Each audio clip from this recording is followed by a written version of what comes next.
Di sini lah nampak punya apa sampai teringmu nang bunuhan.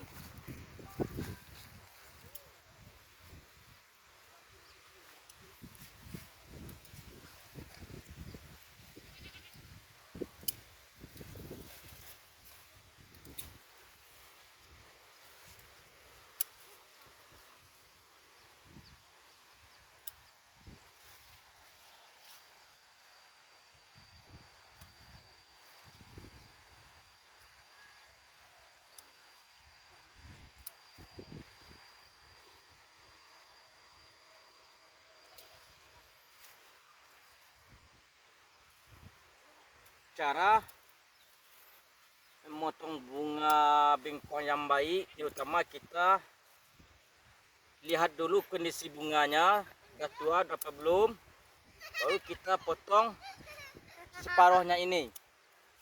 Lalu yang kalau ada pucuk-pucuknya yang halus dipotong juga. Ini cara cocok tanam bengkoang yang baik, supaya buah bengkoang kita besar-besar.